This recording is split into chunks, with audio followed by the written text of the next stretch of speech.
Hi, my name is Brandon, and I'm an alcoholic and addict in recovery. I've talked in some recent videos about self-identity, sense of self, and how doing and taking action in life is actually more important than who we are. But that can be a little bit misleading because at the end of the day, we all do have our individual selves. And whether or not you want to argue if that's a illusion or not, it still feels that way. And most of our lives are spent in a sense of duality where it's us and then the rest of the world. And so part of life inevitably is going to be figuring out who am I really?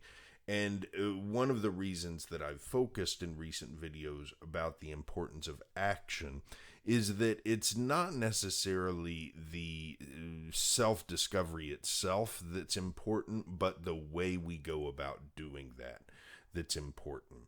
And a lot of times we force ourselves into these cookie cutter images of who we think we should be, or what someone tells us we should be, or the ideas we were raised with, instead of really taking a journey of self-discovery to find out who we are.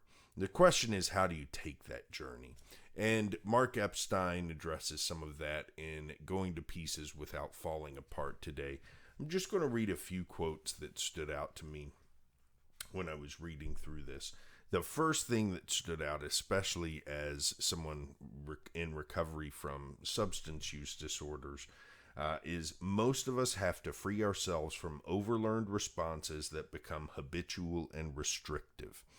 And so the idea of freeing myself, that's an important word, freeing myself from overlearned responses that become habitual and restrictive, was especially important when learning how to live in sobriety and learning how to live without alcohol and drugs as my response to daily stressors in life.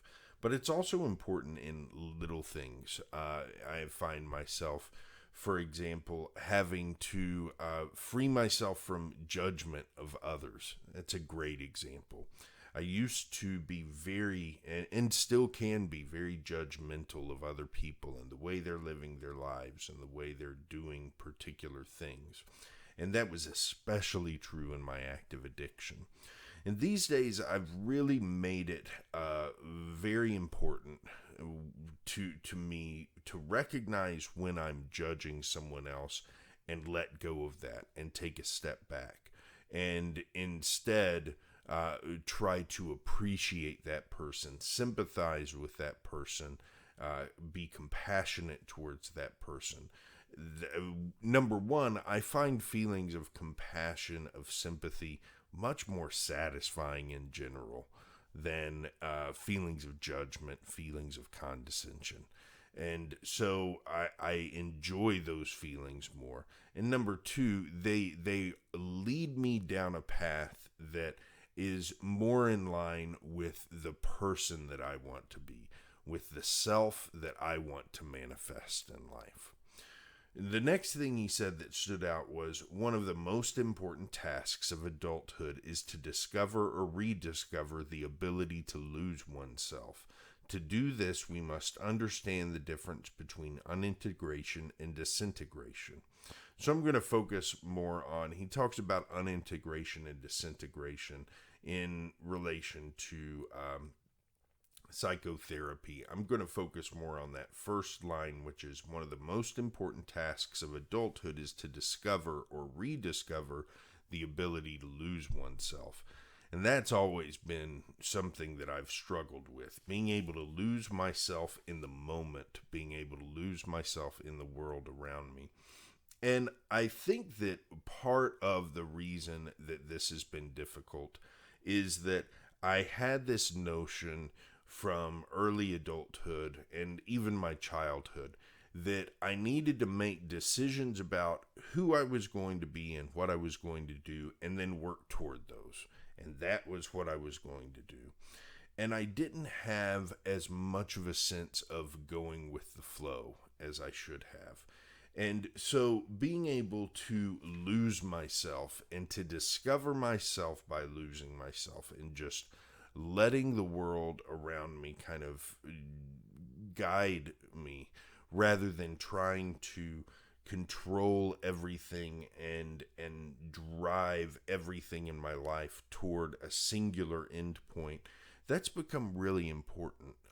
In recovery, that has been part of getting a little bit more peace and serenity into my life. Because in my active addiction, a lot of the chaos, a lot of the strife, a lot of the stress in my life came from my unbridled attempts to control the world around me to make it do the things that I thought it needed to do in order for me to get to these end goals that I thought I needed to have. So now I've relaxed a little bit. I'm making decisions based on input of the world around me. I am making much more general decisions and also taking an attitude of, let's just see what happens. And that is a little bit of a more playful approach to life. And I would argue that's a preferable approach to take. A playful approach to life is much more preferable, especially for those of us recovering from substance use disorder. It's just, for me, that's been really important. I took things way too seriously, and I've heard so many other people in recovery say the same thing, that they were always told they took things too seriously. The antidote to that, figure out how to be a little bit more playful with life and to enjoy it a little bit more. And so this is all summed up in the last line of the chapter where he says, "It is a paradox of self-discovery that we can know ourselves only by surrendering into the void." And this idea of surrender, of course, if you've practiced the AA program, if you've practiced, I would imagine other programs like Refuge Recovery also speak to the importance of surrender.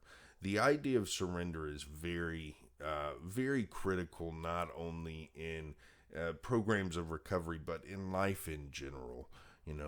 Surrender versus control.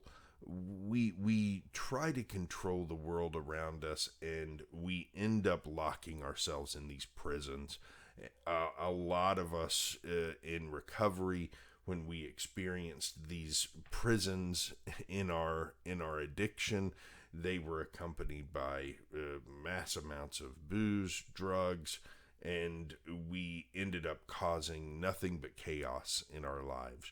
When we can surrender to the world around us, when we can listen to the world around us, when we can work in concert with the world around us, serenity, peace, and a flow of life become available to us in a way they never could have when we were in our addiction. And that's what I've been working towards, trying to focus less on controlling life and more on working with life and taking what life is giving me, giving back what I can, and then taking a more playful approach to see what happens rather than trying to control what happens. And in that process, I'm finding out more about who I am than I ever did in the 20 years that I spent in my active addiction. That's it for today. I'll be back here tomorrow with more. Have a good one.